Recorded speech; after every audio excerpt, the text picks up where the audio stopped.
Hello, thank you for joining us for another episode of Dino Talk. I'm your host, Bobby Dino, and today we're going to be talking about a subject I get a lot of questions about.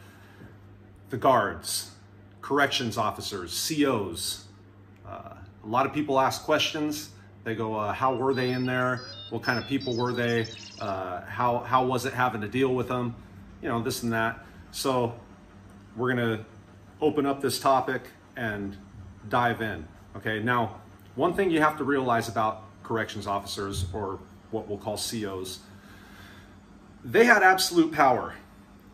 Anything they said, any command that they gave, you essentially had to do. If you didn't, you'd either get your ass whooped, and then they'd put charges on you saying that you fought back or something, so now you get additional charges for assaulting a peace officer, or you'd just get in some kind of trouble. They told you to do something, you're like, no, I'm not going to do it. They'd gaffle you up, you'd go to the hole, and you'd be in trouble. So it was really this dynamic to where anything that they said, anytime they were around, you were just kind of like, because they could say whatever, and that would essentially be law. That's it, whether it was legal or not. So that was one thing about them that really kind of kept you on your toes when you were in their presence. Is if you didn't do what they say, you'd just be in a world of trouble. And the other thing too, like with them putting new charges on you or doing whatever, COs would back each other no matter what. So, you have the good cops and the bad cops, right? Even the good ones would back the bad ones if the bad ones told a bullshit lie or did something wrong or whatever. They all backed each other. They were a solid gang. They were a tight unit to where they didn't rat each other out. So if one did something to you and then wrote in the report, I didn't do nothing, any other CO that was there or witnessed it would back that dude and be like, nah, he didn't do nothing. It was this piece of shit inmate. So that was another thing. They were just like a gang, right? And you never wanted to talk to a cop. You never wanted to talk to one of these guys because A, you didn't want to be on their radar. You didn't want to, have them thinking about you or have them, have you in their mind. And B, you didn't want to be thought of or accused of snitching.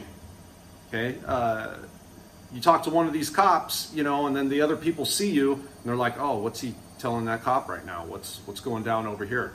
So if you had to talk to a cop, there was some reason that you had to, right? Or they called you to the podium or to their office or whatever, you always tried to bring a witness with you. You'd always tell someone like, hey man, come with me real quick, right? And the reason being is that person can vouch for you and be like, nah, he just said this, or no, they were just asking him a question about that. He didn't say nothing, and you had someone that could back up your word, that you weren't over there snitching to the man, okay? And there was definitely an art to dealing with COs. You didn't want to become too familiar because, like I said earlier, you didn't want them thinking about you, right? But you also didn't want to disrespect them either. You didn't want them to be thinking like, oh, screw this guy, or, oh, this guy's a piece of shit, or, oh, this guy talks shit or doesn't listen or doesn't whatever, right? So there was an art to it. You wanted to be respectful, but you didn't want to be over familiar. You didn't want to engage in any chit chat, like thinking they were your buddy or whatnot. There was a fine line you had to walk when it came to those guys. And it's not like the movies, okay, where if a cop tells you something, you see these dudes like a cop will be like, hey, inmate, and all of a sudden the inmate will start taking off on him, and start beating his ass, right? Now, that's not to say that hasn't happened, but what'll happen if you do something like that is you'll get years added onto your sentence, if not a life sentence. I'll give you an example. There was this dude, right? And his girlfriend came to visit him.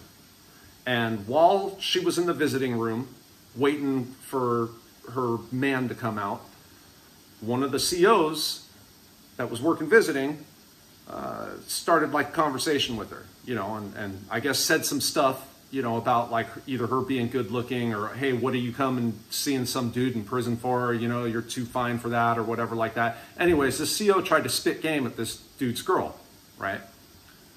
So when dude comes out for visiting and they're sitting at the table, the girl tells him about it. Oh, this guy was saying this and that, whatever. And he was just like, oh, okay. Yeah, right on. Okay. And so they're having their visiting and whatnot. And when that CO got up and started making rounds, because they'll do that, they'll be sitting at a desk and then every so often they get up and they start walking around the different tables or whatever. When he walked by their table, that dude stood up and took flight on him. Bop, bop, bop, bop, bop. Just beat him up, right? Like totally whooped his ass. The other CO hits the button. Visiting is now over for friggin' everybody because there's like this big crime thing happening, right? That guy ended up getting 60 years for doing that. 60, because he took flight on a CO.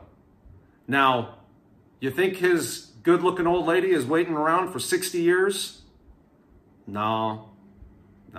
So that's not something that you ever really wanted to do, was take off on one of these guys. Because if you did it, you knew that it was for all the cards. Like that could be just very well the very end of your existence and freedom as you've ever known it, okay? Now, there were good cops and there were bad cops. I would say the mix, right? It's almost like that Pareto principle, like the 80-20, or it could have even been 90-10, to where 80 or 90% of them were just crooked, bad, and like 10 to 20 of them were just all right, essentially there for a paycheck, you know. There was this one cop I remember, I forget his name, but he used to work first watch, which was like the night shift. So he'd be there, I want to say first watch was from 10 to 6 or something like that. But he essentially worked overnight, right? And he was an older CO and he was Christian. And he used to pray with these dudes, like dudes that were either going home, you know, they were going to be released or whatever. Because what would happen is the next day that you were going to be released, these would be the cops waking you up because you get released really early in the morning. So he'd call them to the podium, let them know, hey, okay, you know, you're getting out tomorrow. We're going to wake you up at this time, blah, blah, blah. He'd let them know, right? And then he'd ask them, like, you know, good luck out there. Do you want me to say a prayer with you? You know, and he's the only one that I could ever think of that was like that. Now, if you did something bad or whatever, yeah, you'd get busted. I mean, he's not going to throw away his job and his career for you, but he had the heart like that. There was another guy, he used to work the yard a lot, but he would sub in the buildings when they were short. And he was one that you could tell he didn't really like a lot of the other COs. And he was there for a paycheck. When he'd be walking the tiers, he'd make sure to jingle his keys really loud as he was walking so that all the cons down the tier knew, like, uh-oh, a cop's coming, because he didn't want to catch anybody. He didn't want to bust anyone. If there were building searches, he wasn't one of the guys that was tearing your stuff up or throwing it out all over the place like they used to do. He was respectful. So there was a couple, okay? But other than that, the other ones were crooked. You know, I used to have cops try and get me to do their dirty work for them. Hey, Dino, there's this guy, you know, he's no good. If you take care of him, we'll give you a radio. We'll give you a Walkman. See, what the cops do is if you have a property sheet that says all your stuff that you own, right, that you've bought legally.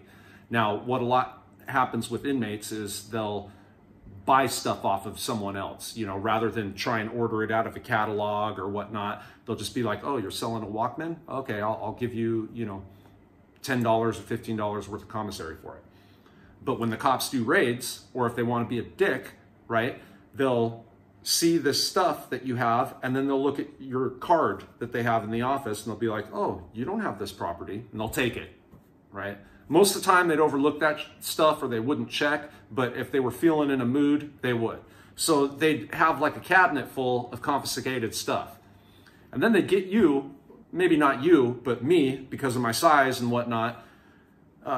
There were times when they'd hit me up to take care of their dirty work, you know. Yeah, take care of this guy and we'll give you a radio. Nah, I'm good, man. I don't need a radio. Because you know what happens if you take care of that guy? When you whoop his ass and that dude's all beat up and all whatever, right? they're going to do an investigation. And when they find out it's you, do you think those cops are going to come forward and say, oh no, we told him to do it. We told him to handle business for us or whatever? No, man. They're going to be like, oh, he was assaulted by so-and-so, case closed, the end. And then you'll be in trouble. And then you'll be also known as a dude that's working for the cops. No good, right? So that was another little careful dance you had to take, is make sure that you could say no without pissing a cop off, right? They didn't have any problem setting you up.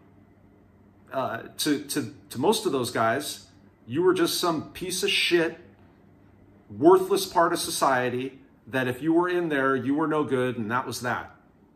So if it meant setting you up, they would.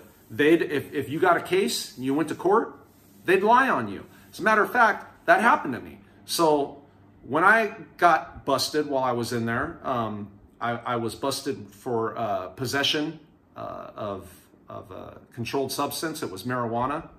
And what it wasn't even really marijuana. They found an empty bag, and in the bag, there was 0.001 grams. There might be an extra zero in there. But basically, it was the dust on an inside of the bag. But because they could smell inside, they were like, oh, marijuana was in here. And they actually took the time to scrape all that little dust out of there and use that as evidence, right? Well, as soon as they found that, I was thinking to myself, oh, common area, no way they can pin this on me. I'm good, right? They Mirandized me. You know, you have the right to remain silent. As soon as they did that, I'm like, I want a lawyer. I don't know anything about this. I have no statement to give, okay? I took it to trial.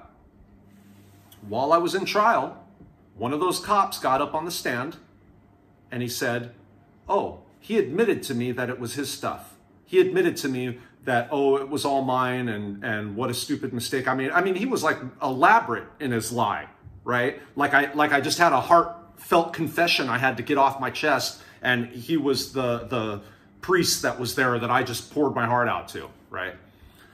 So that happens in court. There's a recess. I go downstairs in this holding area, and as I'm going downstairs, I'm still shaking my head like this dude got on the stand and lied on me. Like, what purpose does it serve for him, you know?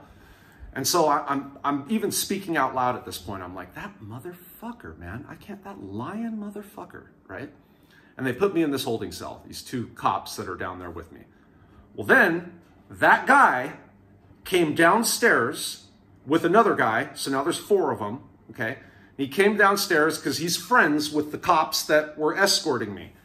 And the cops that were escorting me, they were like, oh, yeah, you know, Dino's saying you're a lying motherfucker, saying you're this and that, you know, this, and they're like laughing about it, right? And I'm stuck in this cage and I'm like, oh, goddamn, you know. And the cop comes over and he goes, yeah, we lie. This pen tells truth and this pen tells lies. Which pen do you think I used to write your report? And like, they're like, oh, and they're high-fiving each other. And then another cop goes, why do you think we write reports? So we can remember the lies we tell. Right? And I'm just like, oh, I'm fucked. I'm fucked. I mean, what can happen? I'd go upstairs and go, hey man, these cops were down here saying this. You know what the DA would do? He'd go, okay, so we're supposed to believe that not one, not two, not three, but 4 police officers are in on a conspiracy to keep you inside. You know, and then of course the jury's going to be like, oh yeah, bullshit, this dude's full of it, right? But that type of stuff, okay? It was scary. And after that happened, you know, it was a real eye-opener to where it's like, dang, just keep your head down and stay out of these fools' way, you know?